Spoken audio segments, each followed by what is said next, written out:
Hi, I'm Blake Alexander, and this is my case study on parental apathy for EDL 856. So, a summary of the case study. First off, we know that Mrs. Rose is a new assistant principal. She's just graduated. It's her first assistant principal job. The school is John F. Kennedy School. It doesn't tell us really anything else about the school. We know that there's no PTA or PTO, and there is low parental involvement, but there has been a PTO in the past, and that the principal seems that the community does not want to be involved, or senses that the community does not want to be involved.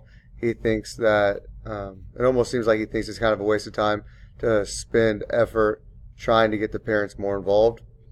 And then we know that Mrs. Rose continues to voice her concerns, and the principal decides to set up a meeting.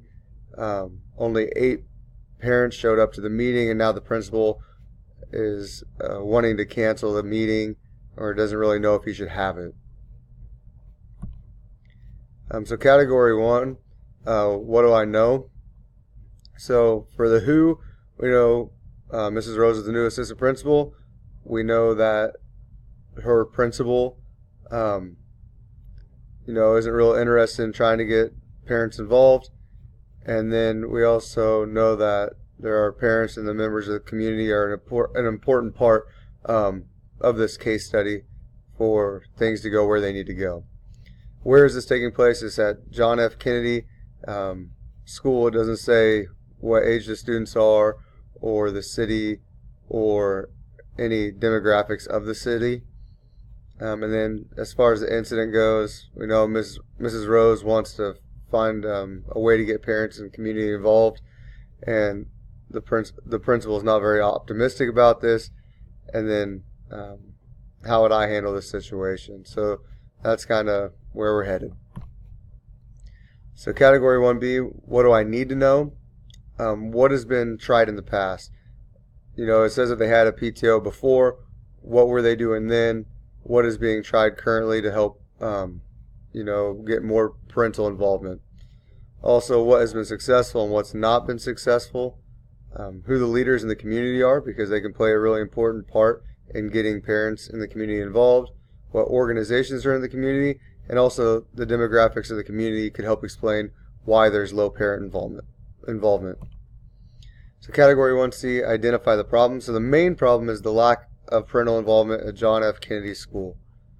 Some of the underlying problems that also need to be solved is, do we carry on this meeting with these 8 parents that showed up that obviously care, and also that the principal's attitude towards the parental involvement is also a problem. So the plan of action is, first I would carry on with the meeting, and we'll go into more detail on that in a second. Second, we would develop the principal's advisory group. Third, we would build communication and relationships with parents and members of the community. And fourth, we would look at these changes and involvement and adjust the plan as needed to improve it. So the first one was carry on with the meeting. Strategy 1 would be to find out about the people who are at the meeting. Who are they? Can we get more people involved?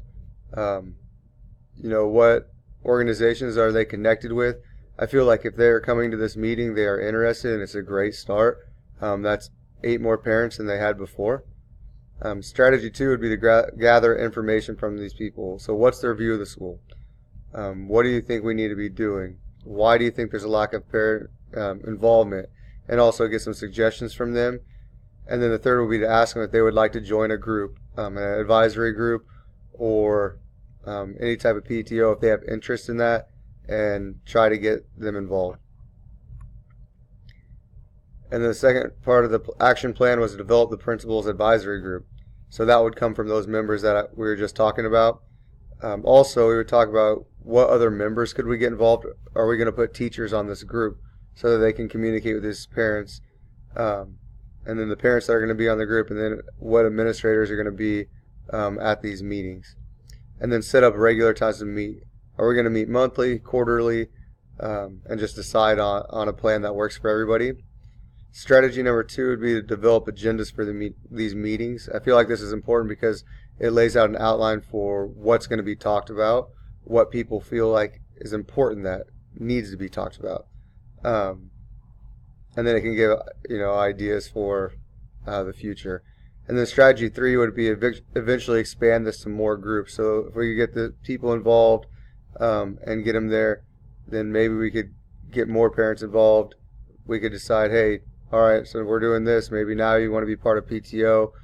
Maybe we could get, I have on here class parents. I was at a school that had that, and that was really awesome for the teachers because they had one parent that they really communicated with and also helped them with all the other parents of all the other students at that grade level.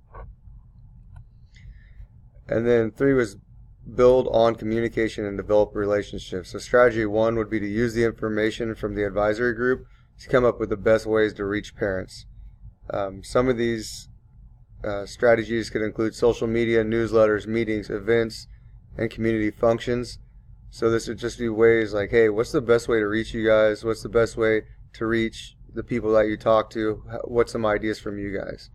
And then the last one would be to reflect. What's working, what's not working. And then 4 was to look for changes in parents' involvement and adjust the plan as needed. So we set up those meetings with the advisory group. So now we continue to have those meetings. And like I said before, we talk about what's working, what's not working, what's the new ideas. And then we would have to adjust that plan, put those into place. And then we would have another meeting and say, hey, how's it going? What's working, what's not working. So what is best for students? So category 3, what is best for students for the resolution? It is best for students if parents are involved. Studies show that high parental involvement increases the chances of student success.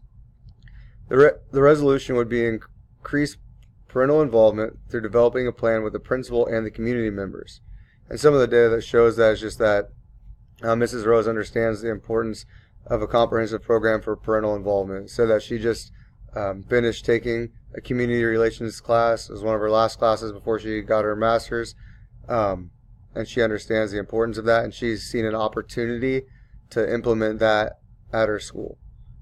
And then we also know there's no PTO or PTA, but there has been in the past. So that suggests that at one point something was working, parents were involved. Why are they not involved now?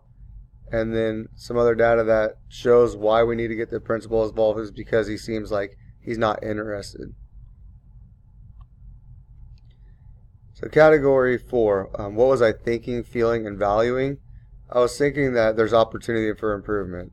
If I was in Mrs. Rose's place, I'd be like, all right, well, this is one place that I can help my principal, I can help my school, I see this needs improved.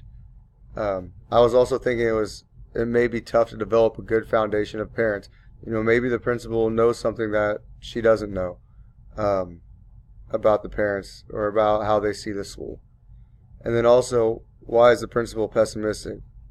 And what's he tried in the past? So what are his experiences that are saying that this isn't going to be successful? And then what was I feeling? I was kind of feeling sad for the students at the school because it sounds like their principal might have kind of given up on something that could really benefit them. I was also feeling proud of Mrs. Rose for talking to this with her principal and saying, I have something that can help us. And then I was upset kind of over the stubbornness of the administration. And then as far as what I was valuing supportive parents. My school is one of those schools that does lack parental involvement, but the ones that are involved do a lot to help us out. So that's something that I always value is when you have parents that are really willing to work with the school, come into the school and do things for their kids and the other kids at the school. I was also valuing the importance of community relations, because it's not just the parents that can get that word out or change the image of a school, but also other organizations in the community like mine. It's a lot of the churches are really involved.